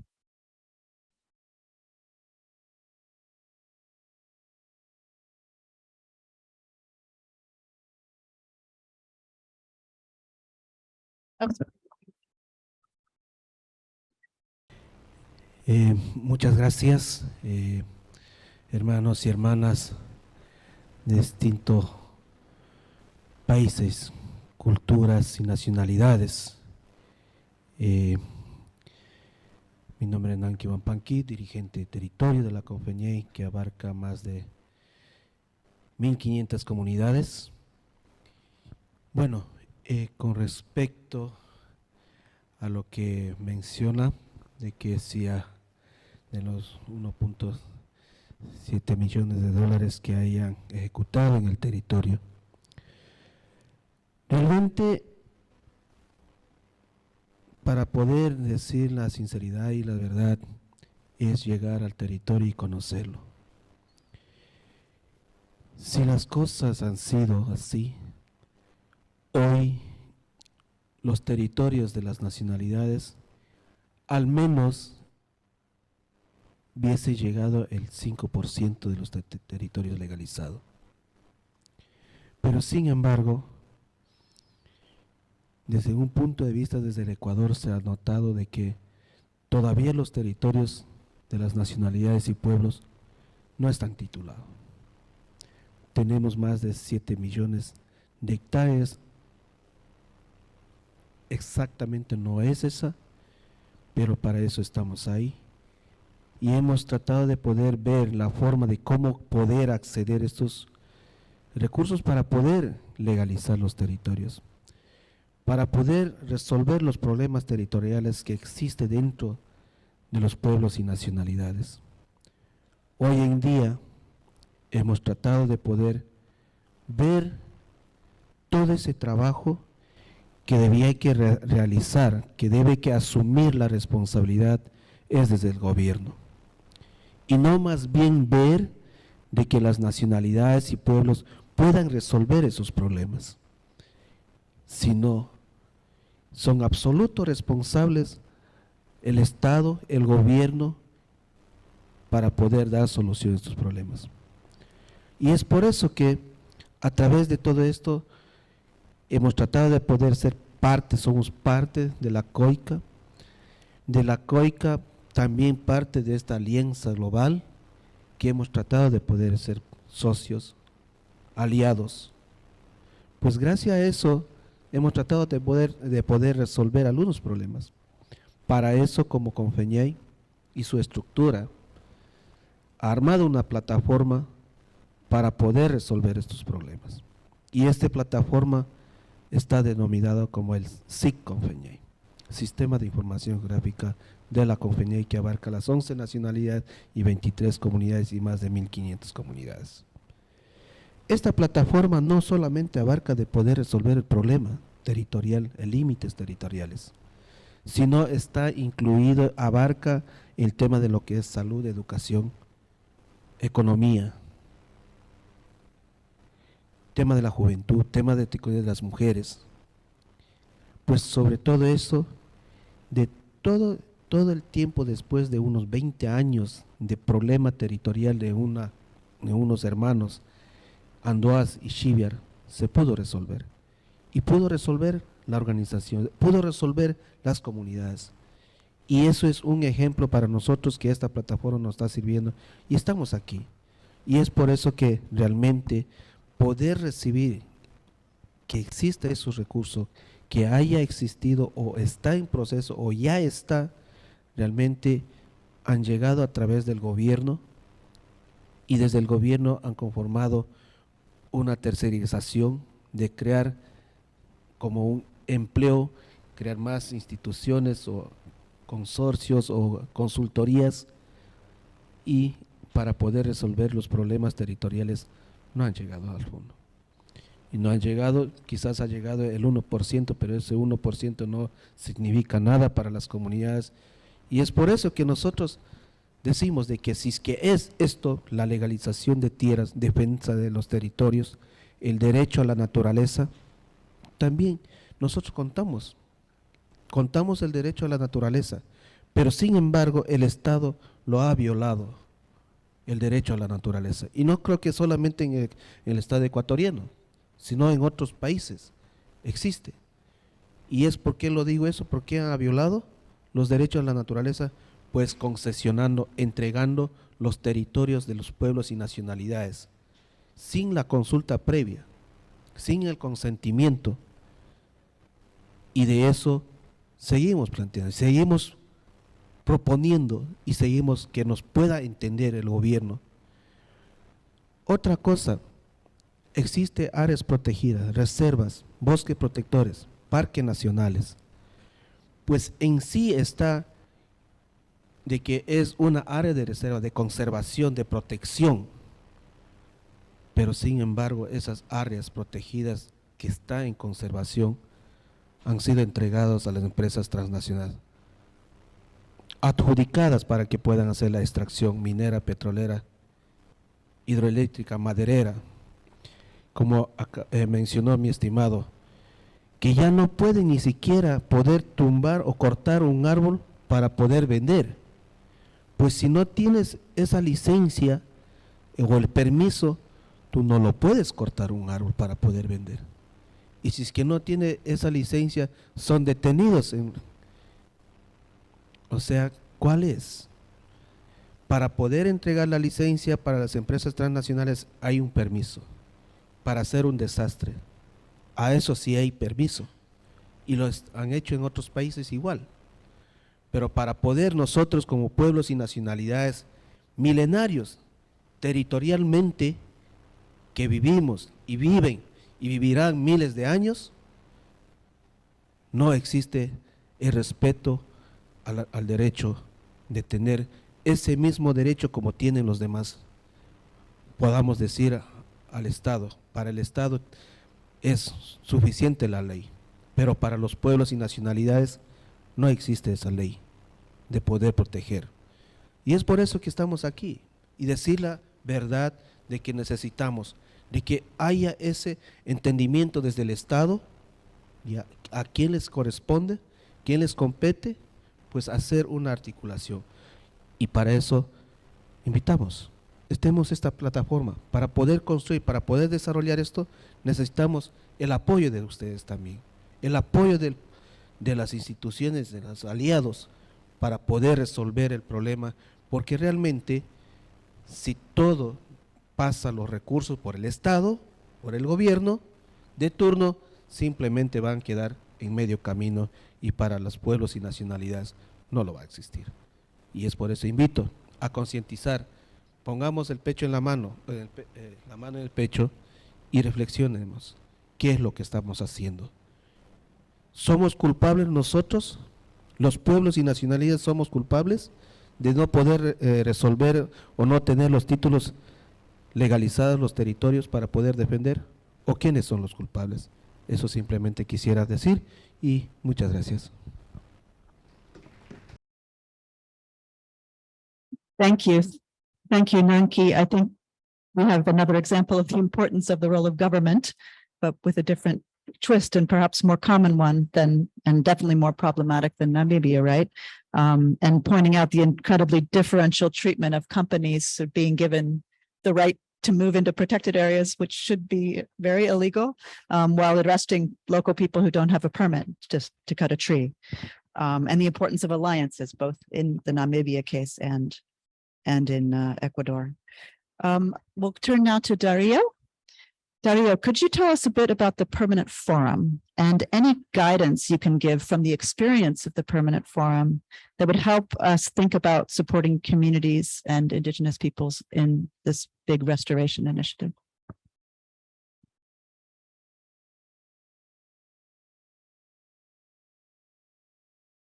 Muchas gracias. Buenas tardes, buenas noches ya para todas y para todos. Bueno, en primer lugar, como bien lo ha dicho usted, el Foro Permanente de Naciones Unidas sobre Cuestiones Indígenas es uno de los mecanismos que han logrado los pueblos indígenas instaurar en el seno del sistema internacional. Y su mandato se limita a hablar de pueblos indígenas. Yo tendría que restringirme a la declaración de los derechos de los pueblos indígenas como el instrumento base sobre el cual hacemos nuestras recomendaciones y trabajamos. Y hemos encontrado que en algunos lugares del mundo, por ejemplo, utilizar como sinónimo o de manera indistinta comunidades locales y pueblos indígenas es justo una de las excusas que los gobiernos han tenido para seguir en su zona de confort de no reconocer a los pueblos indígenas o de utilizarla como herramienta para reconocer derechos a otras poblaciones en contra de los derechos territoriales de pueblos indígenas. Hemos hecho esta recomendación y esta década sobre restauración, nosotros consideramos es muy importante que lo tengamos muy presente para que evitemos confusiones y también concentremos el trabajo en la acción y no en mantener la zona de confort a los gobiernos de no avanzar en políticas de reconocimiento. Y lo digo porque, ¿cómo vinculamos los trabajos que llamamos restauración con la acción climática? Y solamente voy a recordar que en la década de los 80 del siglo pasado, cuando varios países del mundo decidieron avanzar en reconocer a los pueblos indígenas y sus territorios, en la práctica lo que se creó fue una enorme barrera frente a la expansión de la frontera agrícola y minera, incluso frente al narcotráfico en varios lugares del mundo, porque los territorios indígenas se convirtieron en verdaderas áreas de protección, donde no solamente las personas podían defender la causa de los territorios, sino ya también las normas jurídicas del Estado. Esta es una, yo digo, acción que necesitamos recuperar, porque finalmente la acción climática efectiva, por un lado, está en no continuar contaminando el planeta, pero por el otro lado también fortaleciendo aquellas esponjas que permiten absorber el carbono que contamina el planeta. Y estas áreas no son solo las selvas, son varios ecosistemas estratégicos en el planeta. Y allí donde los pueblos indígenas, siendo apenas el 6.2% de la población global y teniendo apenas cerca del 20%, entre el 18 y el 20% del área global titulada a su nombre, conserva el 80% de la diversidad del planeta. Y adicionalmente a esto, bien lo han expuesto aquí, mi compañero lo acaba de afirmar, de demostrar, los territorios indígenas se degradan menos que las otras formas de protección creadas por las entidades del Sistema de Naciones Unidas y los gobiernos, parques, áreas protegidas u otras figuras. Los territorios indígenas se degradan 3 veces menos. Y cuando se degradan es porque no logran soportar la presión que facilitan los estados y los gobiernos que llegue a sus fronteras. Entonces, aquí tenemos que revisar de fondo cuál es el enfoque que tenemos de trabajo en la década. Y yo creo que es el primero, recuperar la discusión de los derechos. Es fundamental. Basarnos en los derechos y basarnos en la acción. Y el segundo, Una segunda recomendación es, necesitamos articular, porque también otras entidades del sistema de Naciones Unidas lideran otras estrategias.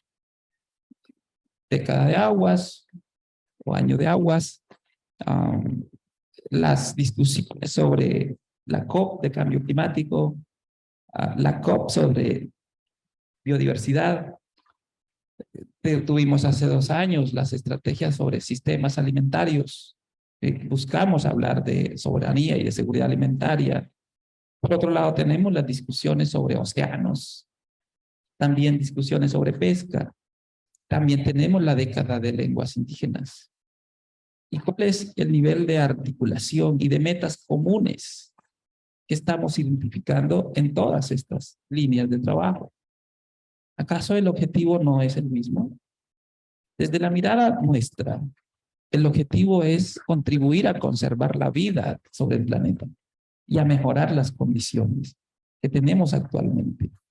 Pero si estas estrategias y esos trabajos no se dialogan entre sí y no se establecen metas comunes, finalmente lo que terminamos es logrando el objetivo adverso, contrario. Terminamos dispersando a los actores que están en el terreno trabajando. Terminamos generando liderazgos en una mesa, liderazgos en otra mesa, liderazgos en otras mesas, que no se comunican entre sí y que se pueden generar disputas entre sí. Porque estos escenarios pueden sentirse como lugares de micropoder. Y lo cual favorece ya no a la conservación de la vida, sino a la estabilidad de los mercados y a la estabilidad de la especulación. Tenemos que revisar esto. Yo hago, si me pregunta cuáles son estas recomendaciones, yo digo, necesitamos revisarlo y necesitamos fortalecer adicionalmente la comunicación entre los actores que están actuando en terreno. Finalmente, en el fondo de las discusiones, yo creo que lo que por lo menos yo he visto en esta COP, la conclusión que me queda de haber venido aquí, es que las discusiones que se dan, las negociaciones, nuestro diálogo, necesita bañarse de humanidad. Creo que estamos bastante bañados de la normatividad y del tecnicismo. Pero no estamos dialogando con la condición humana básica. Es que si no hacemos trabajos efectivos para evitar mayor contaminación y fortalecer a quienes están actuando en favor de la descontaminación, nuestra propia condición humana falla en este trabajo y en este propósito. Solo quería compartir estas palabras, estas reflexiones. Muchísimas gracias por la invitación y a todos por seguir trabajando juntos. Muy amables. Muchas gracias. Muchas gracias. I think the one takeaway that I think any of us would have when we listen to Indigenous leaders speak is the connectedness, the connectivity, the connection of everything. It's the message that I hear every time. And when I see how we approach everything with in such divided institutional ways, it's definitely a major issue that we need to figure out. I think, do we have time for some questions? Yes? 10 minutes. Okay, great. So should we take some questions from the audience? Stand so I can see. Anybody have any questions? Oh, I forgot to bring my phone where the messages were supposed to come in. Oh, yeah, my phone's in there. How about if you read it out? Is that because? No, it's not so relevant. It's a very broad question. Can you read it out? It's a very broad question from Paula Andrea. She says she's from Americas. how can we contribute to reduce global warming and not to lose the glaciers in the Arctic? So it's a very broad question. Very broad. Would anyone like to take that on, or should we see it? Okay. How about some other questions? Thank you. Thank you. Actually, just listening, I'm from Bolivia. And so listening to what the panelists are saying rings true in so many ways to what indigenous communities and peasant communities are going through in the process of securing land titling. Land titling is not enough.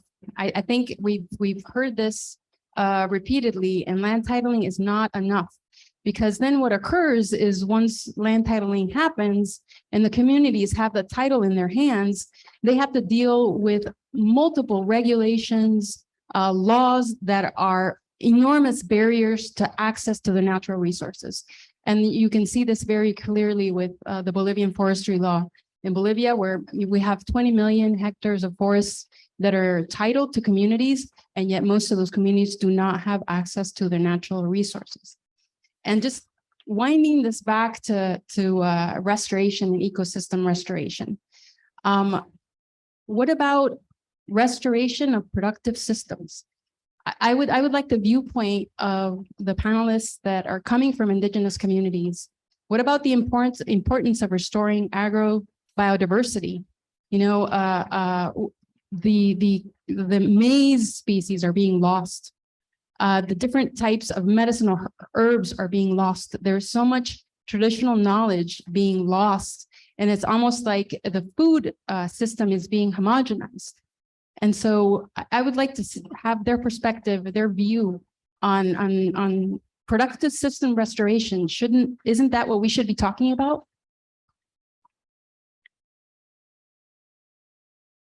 Would you like to try to answer that question? Danya, you want to go first?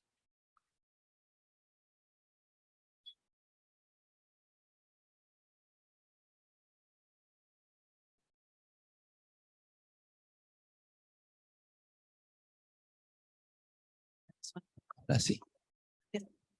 En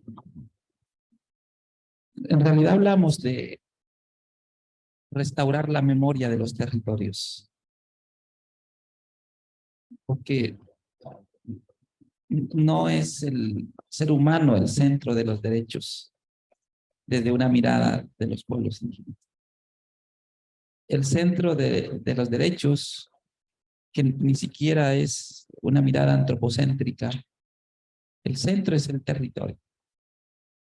Y el territorio proporciona los elementos suficientes para la vida, no solo del ser humano, sino de las otras especies. Recuperar la armonía y el equilibrio para la vida de los distintos actores, sujetos del territorio, debe ser el centro de la acción. Ahora, esto que suena filosófico, que suena romántico, en la práctica no lo es. Que en la práctica lo que está reflejando es que es esta forma de vida que no es economía de mercado, que no estamos hablando de alimentación con base en los nutrientes, sino en la alimentación donde el centro es el territorio, es lo que ha permitido conservar la diversidad del planeta en varios lugares del mundo. Es lo que ha permitido tener estas esponjas de captura de carbono. Luego, quizás más allá de los conceptos, más allá de la forma como lo vemos, la relación con el territorio es fundamental, porque no estamos hablando aquí de restaurar paisajes. No estamos simplemente hablando de sembrar árboles o restaurar paisajes. Estamos hablando de recuperar las memorias de las relaciones entre los distintos sujetos de derecho que conviven en un determinado territorio y de equilibrar estas relaciones. Y eso no implica que en algunos casos, para suplir necesidades, se recurra a los recursos que proporciona el territorio. Esto no implica limitar la circulación, ni implica limitar el intercambio de excedentes. implica cambiar la visión de producción. Y aquí es donde yo creo que podemos proporcionar desde los conocimientos de los pueblos indígenas enormes contribuciones a las distintas discusiones que estamos teniendo. Gracias. Thank you. Would anyone else? Yes. Bueno, con respecto a lo que mencionó, contener, quizás no lo mencioné de lo que debía que ser, no es titular tierras. La tierra es titular o legalizar, es dar escritura en una área urbana. Pero lo que queremos es titular o que los territorios tengan títulos. Esos territorios que son globales donde que existe una nacionalidad que puede ser Achuar, Shuar, Quichua, Guaurani, Siona, Secoya, Cofán. ¿Y por qué lo digo esto? Donde que tiene ese absoluto garantía de su territorio, donde que puede desarrollar su trabajo de acuerdo a su realidad, de acuerdo a su cosmovisión, de acuerdo a la vivencia de nuestros ancestros. Pero sin embargo, al titular los territorios es cuando vamos a tratar de poder recuperar el territorio donde que están administrados por el Estado. Y sobre eso, el Estado, vuelvo y repito, quizás no sé si me fui de otro, pero es eso, para nosotros titular los territorios de los pueblos y nacionalidades es devolver nuestro territorio, que el Estado nos devuelva de lo que está enmarcado, lo que está a nombre del Estado. Y un ejemplo de la nacionalidad Siona en el Ecuador está dentro de una reserva de área, el Cuyabeno. Pero los compañeros absolutamente no son dueños. Para poder hacer un trabajo en el campo turismo, deben que tener permiso. Para hacer las cabañas deben que tener permiso. Y ya no son absolutamente dueños los hermanos sionas. Y así en distintos lugares. Es por eso que hemos dicho, todas las áreas protegidas, bosques protectores, deben que ser revertidos absolutamente a las comunidades, los que son dueños milenarios, porque ellos han estado. Entonces, eso quiere decir donde que vamos a restaurar nuestro espacio de vida, ¿con qué? Fortaleciendo. Y como mencionó mi estimado Daniel, no vamos a restaurar un paisaje, o sea, hay muchas cosas que podemos hacer, pero sí necesitamos eso, el tema de lo que es legalización de tierras, tema de restauración. Thank you so much. I guess we pretty much have to wrap up now, so I think we'll close this panel there. I think what I hear you saying is that we're not talking about a title, we're talking about really the security of the whole area and really self-determination, I believe. Autodeterminación. I think we'll stop there, and I think there's a final video or something, but for the moment, give a thanks to the panelists. Thank you very much. Thank you online as well. Thank you. Thank you, Anne, and your panelists, and of course to the first panel for a job well done, and for those discussions. We'll move on to our last part of the program. And our next speaker is Mike Taylor. Mike Taylor is the Global Director of ILC. The International Land Coalition works through 10 commitments. And one of our core commitments is promoting locally managed ecosystems, where we promote the role of traditional knowledge and communities in restoration, conservation, putting together those best practices so that they can inform laws and international treaties We've listened to the indigenous people. I think as a community, one of the things that we have to carry forward from here is how can we bring these efforts to the mainstream? We all come from spaces of influence. You have a voice or a political capital, you're a government officer, meaning you're in charge of making law, or you're a donor who has resources, or you can provide technical capacity to really amplify the work that is being done by these amazing people across the world. So without further ado, I want to invite Mike Taylor, who is a transformational leader from ILC, and who I happen to sit in the same council with. Mike, please take the stage.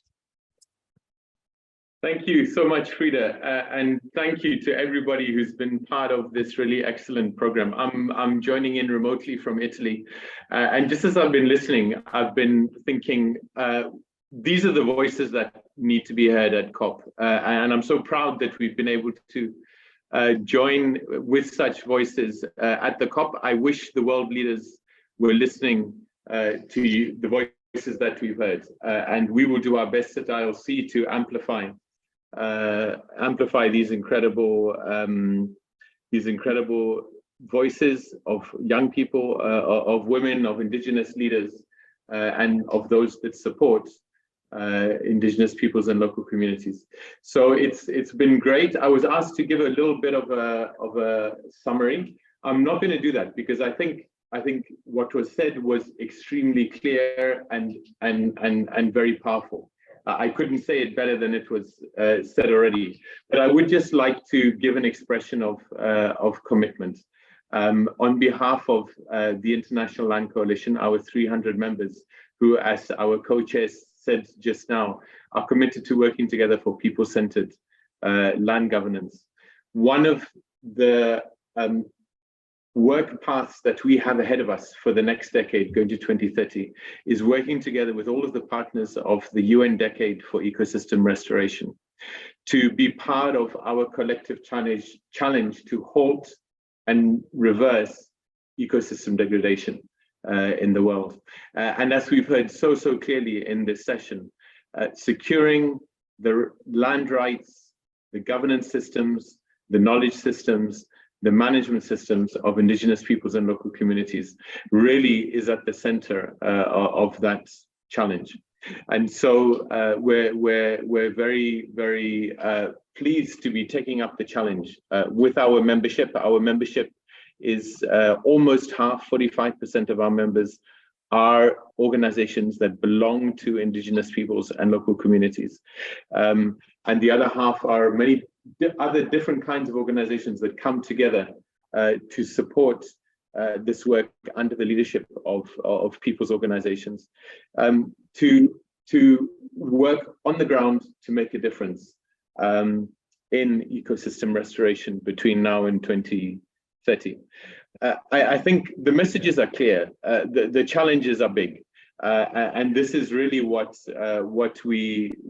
lies ahead of us, is how we work together, bringing our very, very different skills, experiences, engagements in one path behind and in support of the leadership of indigenous peoples and local communities.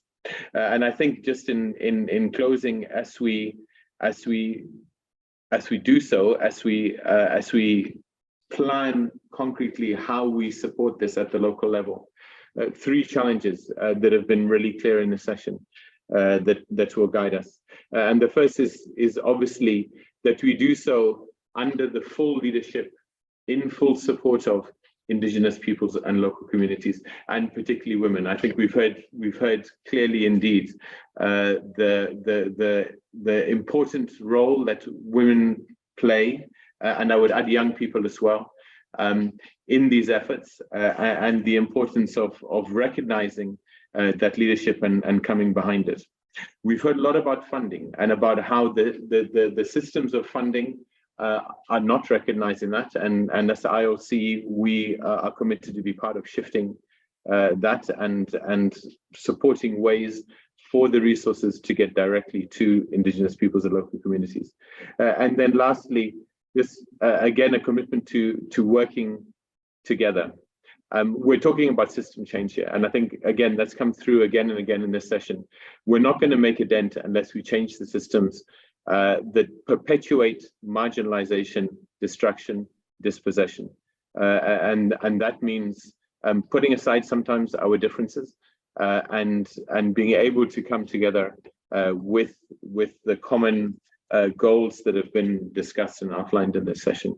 So with that, I'm very proud to hand over to the very last speaker. I think she'll be introduced by our co-chair just now, but just to say that Lucy, who's on the advisory panel of the UN Decade of Ecosystem Research, that the UN Decade is really part of ILC's action plan. We are proposing to the UN Decade an Action Plan 5, which is all about doing exactly what we've discussed here. Putting the tenure, the governance, the management system of Indigenous peoples at the center of our efforts to restore ecosystems. So thank you so much. Thank you for joining us. Thank you to the Global Landscapes Forum for giving us this excellent time and for the incredible speakers that have enriched what we take away with us as we go into finalizing and putting into action our plan under the UN Decade for Ecosystem Restoration. Thank you. Back to you, Frida and Lucy. Thank you. Thank you, Mike, for your remarks and for setting up ILC for this partnership, 9-year-long or so partnership. We really hope we can deliver both on secure land tenure and on ecosystem restoration. So our last speaker, who will give the closing remarks, is my fellow Kenyan, Lucy Mlenkei, who is a member of the advisory board for the UN Decade. When we started, I mentioned that this event is co-hosted between ILC and the UN Decade.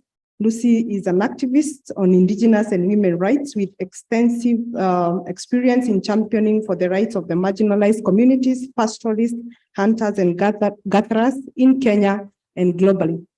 Madam Lucy, please welcome. Thank you very much. Thank you very much, and I'll be very brief. And thank you all the participants and also the panelists. That has been a very great discussion. I've been listening all through, and I'm really happy that this discussion is on, and all what has been, spoken today, I relate to it. And being at the advisory group, is really grateful to be part and parcel, and Land Coalition is a member, so I've been promoting and looking at the different activities of the ecosystem restoration collectively together and trying to make sure that no one is left behind. And having this discussion with the Indigenous people, as Michael has said, we are looking at the vital role of Indigenous people, women, and you can play in terms of looking at the ecosystem restoration.